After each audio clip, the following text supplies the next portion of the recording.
Bonjour, mesdames, messieurs, ici Julie Drolet. Bienvenue aux Ex, première édition. Bonjour, les Ex. Bonjour. Écoutez, on va tout de suite plonger dans le vif du sujet parce que vous étiez en train d'en parler alors qu'on avait la musique de l'émission. Il ne peut pas s'en empêcher. Le sujet du jour, le retour au sein du PQ de Jean-Martin Hossan. On l'a appris en primeur hier. Et François, faites pas votre malin tout de suite en partant. On l'a appris hier en primeur avec Sébastien Bovet pendant notre deuxième édition de 16h. L'annonce officielle va se faire à 14h30. Ça va se faire dans le bureau de la permanence du Parti québécois à Montréal. Il y a encore beaucoup de mystères autour de ça, c'est-à-dire il va se présenter dans quelle circonscription? Est-ce que c'est d'abord un poste de conseiller politique, puis ensuite on trouve un endroit? Mais les réactions sont tellement nombreuses. En voici quelques-unes en rafale, les Ex tout de suite après. Pour la bataille qui commence, c'est vraiment une nouvelle extraordinaire et je ne peux pas penser autre chose que ça. Et chez les militants, l'impact est automatique. Je l'ai vu depuis hier. Alors, les gens ont bien hâte de l'entendre. C'est une grande nouvelle pour le Parti québécois. Je ne dirais jamais autre chose que ça. Je suis très heureux, personnellement, si ça se réalise cet après-midi. Je suis toujours content d'avoir des alliés de cette qualité-là. Abitibi-Ouest, trouvez-vous que ça lui fait bon compter aussi? Je donnerais un bon coup de pouce. Le retour de M. Hossan, est-ce que c'est un retour aussi d'un référendum plus rapide, d'un changement de cap? Ben oui, qu'est-ce que c'est le retour de Jean-Martin Hossan et François? Est-ce que c'est un changement de cap à venir pour le PQ? Je doute que ce soit un changement de cap à venir. C'est un sentier périlleux et parsemé d'embûches qui vont de... Est-ce que Jean-Martin Hossan, pour qui Pauline Marois n'était pas assez impatiente, va trouver que Jean-François Lisée est assez et a la bonne stratégie? Et s'il cautionne la stratégie de Jean-François Lisée, est-ce que c'est pas Martine Ouellette au Bloc qui va dire que finalement Jean-Martin Hossan est plus assez souverainiste? Si Jean-Martin Hossan n'est pas assez souverainiste, ça te prend quoi? Une immolation par le feu si le feu est bleu, tu sais? Là, à un moment donné, il va y avoir des affaires complexes à gérer et il y a cette vague de n'importe quoiserie incluant de la part de gens qui, normalement, sont bien connectés, qui ne réussissent pas à nous dire ce qu'est la vérité au niveau de la circonscription. Pourquoi? Parce que, selon toute évidence, ils ne le savent pas eux-mêmes. Il n'y a pas de circonscription garantie, le pire des scénarios, le plus dur des scénarios avec un prix à payer. Mais c'est la dernière des sorties, c'est tu dis, Bertrand ou Tachereau, un autre, je refuse de donner une investiture, comme ils ont déjà refusé 2 fois de donner une investiture dans Vachon. Puis, quand l'élection est déclenchée, tu le fais atterrir là, nommé par le chef, tu sais. Mais ils vont essayer d'autres scénarios. Ça peut être à de nombreux endroits. Bernard Landry qui sort pour dire « Oh, de toi », elle pense même plus à Pointe-aux-Trembles, puis tout ça. On est dans du n'importe quoi extraordinaire. Mais le PQ, depuis janvier, pour le meilleur et pour le pire, pour les bonnes et les moins bonnes raisons, a énormément occupé les médias et l'attention publique. Ouais, et ça, peut-être que ça a quand même du bon d'occuper le terrain. Et Jean-Martin Hossan va énormément monopoliser l'attention média. Mais quand Pascal Bérubé dit que ça a un impact automatique sur les militants, qu'est-ce que vous en pensez? Bien, moi, c'est pas ce que j'entends. Moi, il y a des militants péquistes ou des ex-militants péquistes qui auraient aimé éventuellement, tu sais, qui regardent puis qui se disent... Et pour eux autres, au contraire, c'est comme une façon de vraiment les éloigner parce que la réconciliation, le grand pardon dont parlait justement François Gendron, tu sais, c'est genre, à un moment donné, il faut passer à d'autres choses. C'est pas tout le monde qui a ça, qui a ça vraiment en tête. Parce qu'il faut quand même dire que M. Hossan les a laissés en plan, que M. Hossan est allé voir d'autres vallées verdoyantes. Hein? Il s'est promené. Et pendant ce temps-là, les petits points de pourcentage qu'il pouvait grappiller ici et là dans les différentes circonscriptions, bien, ça a peut-être fait la différence. Alors, il va devoir... En tout cas, Jean-Martin Hossan a comme un devoir à faire, une espèce en tout cas, de mea culpa quand il va faire son point de presse. Une profession de foi, peut-être. Oui, aussi, exactement, là, pour dire, j'arrive pas ici pour retourner ailleurs, parce que là, on voyait Gabriel Nadeau-Dubois, Sébastien Bovet rappelait que Gabriel Nadeau-Dubois dit que lui aussi, il a jasé avec Jean-Martin Hossan. Tout ça, ça laisse quand même un certain goût amer. Et il faut rappeler que Option nationale, qui était quand même le parti politique qui avait fondé Jean-Martin Hossan, a fusionné avec Québec solidaire et pas allé dans la convergence avec le Parti québécois. Alors, tout ça, ça rend ça complexe. Et ça fait un peu le tour de l'abécédaire anti-Hossan. Oui. Oui. En tout cas, on y reviendra. Je suis d'accord avec Marie a très bien mis la table face au défi de la journée. On va commencer par la journée. Mais à court terme, moi, je pense que ça peut être une bonne nouvelle pour oui. le PQ parce qu'à partir du moment où tu fais un gain, tu veux gagner des gens, tu veux pas en perdre. Alors, ça risque d'être une bonne journée, mais il y a comme des conditions pour assurer une réconciliation comme en couple, là, que tu vas réconcilier. T'arrives pas là comme je suis le roi, je suis le king. Voici comment ça marche. Comme cet après-midi, c'est important pour Jean-Martin Hossan d'arriver là avec beaucoup, mais beaucoup d'humilité. Ça m'inquiète pas trop, ça, parce que le Jean-Martin Hossan qui avait créé un parti politique, qui a été battu en 2012, qui a fait sa traversée du désert, qui est devenu père de famille, qui a vécu discrètement ou relativement discrètement quand il était...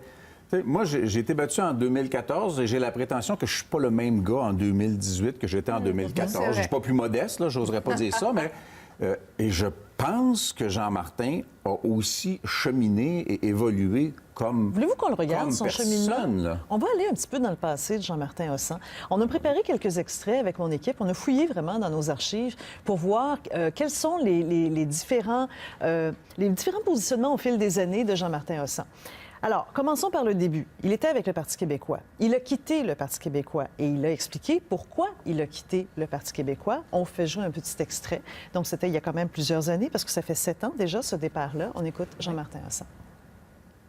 J'ai eu plusieurs discussions ouvertes avec Mme Marois au cours des derniers mois, toujours avec le même message qu'il faudrait changer la dynamique politique.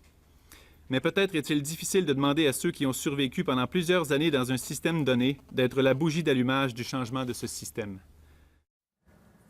Bon, comment vous réagissez à ça? Il faisait référence à l'équipe de Pauline Marois. Reste que Jean-François Lisée, c'est quand même un vieux de la vieille Dans aussi. la première ligne, là, on serait, dans les éléments, là, j'ai passé 2 heures avec Jean-Martin dans son bureau au moment où il est cette parti. journée-là. Et j'ai été... Ah oui? La job de goon a notamment été de faire face aux assauts de Jean-Martin. Et envers et contre tout ça, je peux pas parler pour lui, je peux parler pour moi, mais j'ai pas une mauvaise impression. J'ai gardé une profonde affection pour Jean-Martin malgré nos différends. Et je pense qu'aujourd'hui, son retour ne sera... C'est un geste que je trouve courageux parce que ça vient sans aucune espèce de certitude. Je crois pas du tout les calembredaines de Gabriel Nadeau-Dubois. Tout le monde, à peu près tout le monde,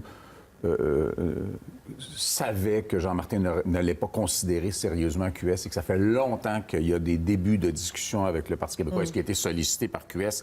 Probablement nuit et jour, à l'endroit et à l'envers. Ça veut pas dire que c'était à Est-ce double qu'il a été... Moi, depuis... Il me l'a pas dit, là, mais depuis que Gabriel Nadeau-Dubois a grossièrement récupéré Faut qu'on se parle, ainsi que les mailing lists de Faut qu'on se parle pour Québec solidaire, je suis pas convaincu que Jean-Martin les porte en odeur de Mais ce qu'il disait à ce moment-là, quand il a quitté le Parti québécois, il a dit, dans cette équipe-là, l'équipe originale, finalement, du Parti québécois, il dit, je considère qu'il n'y a plus personne qui sert de bougie d'allumage pour rallumer la flamme. Est-ce que maintenant, vous considérez qu'il va trouver qu'il y a des bougies d'allumage Jean-François Lisée davantage n'était pas maintenant? là à ce moment-là, mais c'est pas une preuve, il était conseiller. Oui. Puis Ben, il était là quand même. Oui, non, mais c'est ça, mais il n'était pas... Il n'était pas, Il n'était pas élu, mais il était dans c'est l'équipe. ça. Il était là proche dans la C'est ça, stratégie. il était dans l'entourage, il était un espèce de conseiller, il était dans l'environnement. Et cette gymnastique, parce que moi, je ne veux pas me mettre dans le club de ceux qui disent « moi, je sais tout, puis j'ai parlé à quelqu'un, puis le Saint-Esprit est descendu chez moi cette nuit-là ». Je pense que le gros de la gymnastique, les Olympiques vont l'inspirer parce qu'il y a un double arabesque arrière à faire en termes de patinage, avec probablement des bouts de compromis de la part de Jean-François Lisée, qui n'a jamais dit « on ne parlera pas d'indépendance », il a juste dit « on ne fera pas de référendum ». Et là, il y avait l'ABCD de la souveraineté à l'époque, j'étais le B, là, on faisait une tournée. Jean-Martin était le A, bien sûr. Mais là, il va y avoir le AAAA de la souveraineté. Ils vont envoyer Jean-Martin Hossan parler de souveraineté pour requinquer des militants. Après ça, on reviendra sur l'impact que ça a sur la carte électorale et les chiffres. Ça, j'ai quand même des doutes. Mais il va devoir l'expliquer, puis il va devoir être cohérent, oui, mais surtout authentique dans sa façon de l'expliquer, parce que les militants, je pense qu'ils vont vouloir l'entendre sur cette question. Non, il y a pas langue de bois. Qu'est-ce qui a changé? Qu'est-ce qui fait aujourd'hui que tu reviens? Parce que on oublie ça, là, mais la personne qui a mis Jean-Martin au monde, c'est Jacques Parizeau. je regrette. Là. On va revenir avec du C'est viol, vraiment justement, ça. de Jacques Parce que c'était Parizeau pas et le Jean-Martin seul à Vincent. démissionner dans la Ouais. vague Il a à ce été moment-là. recruté par Mme Marois, là. puis Moi, je comprends. Ouais. Mais sur le j'ai plan de... présenté Jacques Parizeau dans un Saint-Hubert. Mais le jour où Jacques Québec. Parizeau s'est présenté à l'Assemblée de l'ON lors de la création de son parti. Regardez, on a des ça images fait en sorte ici. qu'il y a eu une... Alors, M. Parizeau, à l'époque, évidemment, Jean-Martin Vincent, il participait au même événement. Lisette Lapointe et à leur côté. On sait, ces trois-là est extrêmement proche. Marchaient dans les mêmes traces aussi, hein, des économistes, tous les deux. Il a parlé de Jacques Parizeau comme son père spirituel, ni plus ni moins. On se rappelle le fameux extrait là, aux funérailles, le retour des exils. On se demandait donc, mais qu'est-ce qu'il est en train de dire ici? Madame Lapointe, elle a accordé une entrevue à Alain Gravel ce matin, à l'émission Gravel le matin. Alors, elle aussi, elle a sa compréhension, ses réactions au retour de Jean-Martin Vincent au sein du Parti québécois. Voici ce qu'elle en dit. Lisette Lapointe, donc, petit extrait, c'est un extrait audio. Elle était par téléphone avec Alain Gravel à l'émission du matin. On a annoncé souvent à la fin du Parti québécois. Moi, je pense qu'il y a des milliers de militants qui sont silencieux en ce moment parce que depuis 20 ans, ils sont déçus, sauf peut-être l'épisode de Pierre-Carl Péladeau.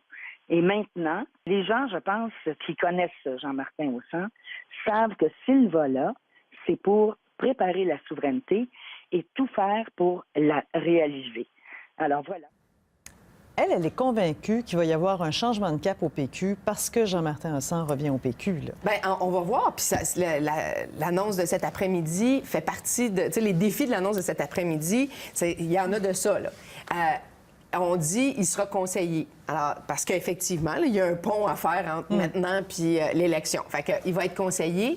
Quel sera son mandat? Est-ce que ce sera un mandat économique ou un mandat le mandat de l'indépendance? Certains disaient de mettre à jour certaines des études et tout ça. Alors, quel va être le mandat de Jean-Martin Vincent?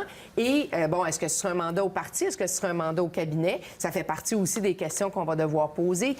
Puis, quelle est la perspective? Puis, on parle depuis tantôt, là, on tourne autour du pot, mais la piste d'atterrissage, tu sais, François l'a mentionné, il n'y a pas de piste d'atterrissage. C'est pas rien, là. Il y en a une, ultimement. Ça se c'est force. Vachon. Ou c'est Pointe-aux-Trembles? Mais on va les regarder. Moi, si j'avais un 10 à mettre, je le l'écran. mettrais sur Tachereau, mais je n'ai pas Je vais d'informations. je vais vous demander de commenter sur des images. Alors, on y va avec les premières circonscriptions possibles. Oui. Premier tableau qu'on va vous mettre à l'écran immédiatement. Alors, évidemment, celle qui coule de source, on y pense tout de suite, c'est Pointe-aux-Trembles. Mais il y a déjà quelqu'un qui a dit qu'il allait, lui, s'essayer là. C'est Maxime Laporte avec l'appui du Bloc québécois. Oui ou non, Pointe-aux-Trembles, à votre avis? Moi, je pense que ça se gagne pas. Assurément pas. M. Hassan n'ira pas se frotter dans une investiture. Alors, c'est bonne idée. Et ce sera pas bon pour le parti en ce moment-ci. On regarde la prochaine. On regarde la prochaine. Alors, allons voir la prochaine tout de suite. On va aller voir. Je suis mon équipe là en ce moment. Alors, Bourget, on l'a entendu. On touche pas à Oubliez Macacotte. ça faisait 10 minutes que c'était sorti hier. On savait que c'était pas Macacoto, que Macacoto n'allait pas quitter. Et ce serait tellement triste. On va aller voir. On touche pas à Macacoto. Alors, voilà. On regarde l'autre possibilité. Vachon, c'est Martine Ouellette qui est là actuellement. Est-ce que c'est possible? Il y a Patrick Ney, qui est un proche de Martine Ouellette, qui a demandé en mars, il a demandé une investiture pour mars, ça a été refusé. Il a demandé une investiture pour avril. Ça a été refusé. Un ancien proche de Martine s'en irait s'occuper de son organisation. Et tout l'exécutif est très Martine Ouellettesque. Alors, un atterrissage péquiste dans Vachon, vraiment pas simple. Bon, sur la rive sud, là, c'est moins dans un comté sûr. C'est pas un Puis comté l'autre sûr. chose, c'est que si on faisait quelque chose comme ça, donc attendre le déclenchement de l'élection pour Vachon, ça pourrait être un scénario assez similaire à celui qu'il y avait eu dans l'Assomption quand Scott McKay était arrivé. C'était pas chic. Bon, si on regarde la prochaine, allons voir. J'espère que non. Allons voir du côté de Bertrand, Claude Cousineau qui va partir. pas sûr comme Bertrand, comté. est-ce que ça serait possible, ça? Aussi. Il y a un Pas sûr inconvénient comme comté. considérable. La conjointe de Jean-Martin avec 2 jeunes enfants toujours, ce qui était un argument majeur il n'y a pas si longtemps. Ils n'ont pas si vieilli que ça. est à Montréal. Alors, Montréal, Bertrand, en passant par la 640 pour la 40, s'en aller à Québec, ça fait pas une grosse présence à la maison. Moi, j'entretiens. Jean-Martin est profondément urbain. J'entretiens des doutes importants, mais c'est là où il y aurait le moins d'opposition. Vous dites profondément urbain. La ville de Québec, c'est une belle grande ville. Moi, il y a je- quelqu'un qui quitte dans Tachereau, Moi, Agnès moi, Maltais s'en Moi, va. mes billes sont là. Moi, Oui? mes billes sont Parce là. que pour ma élever part. des enfants, c'est parfait, là. Il n'y a pour pas la si longtemps, conjointe. le couple demeurait dans une petite rue, dans le bout du quartier où il y a la rue Saint-Jean. Fait que là, le Parlement, le bureau, puis la petite famille, c'est ça, dans un avec la famille, kilomètre, je dans pense. un kilomètre carré. Limoilou, c'est un charmant. scénario. Il n'y a personne qui s'est manifesté encore dans Tachereau. Et c'est pas facile de rentrer dans Tachereau sans la bénédiction Est-ce que je d'Agnès peux quand Maltais. même dire que j'ai une pensée pour la carrière de la conjointe de Jean-Martin Hossan, conjointe que je connais très bien, et qui a une carrière à Montréal. Alors, moi... Mais elle étudie à l'Université Laval, Oui, elle a travaillé au Parlement. mais ça fait plusieurs fois qu'elle fait beaucoup de Ah, compromis. mais ça, Et ça en est un majeur. Aujourd'hui, c'en est un. Là, ça, C'est mais ça. ce bout-là, moi, je me prononce mais c'est pas. ça, là, c'est pas de mes affaires, Mais mais ça c'est fait juste- partie, puis c'est pas rien, là. Oui. Ça fait partie de des- l'histoire. tellement. Ouais. Alors, 14h30, on va va peut-être en tout savoir savoir, plus ou pendant le point de peut-être un peu presse, plus. ou on verra. D'ici là, spéculons. Ah oui. 14h30, point de presse, on est en Mais direct sur admettons les qu'on ondes du spécule. CRD.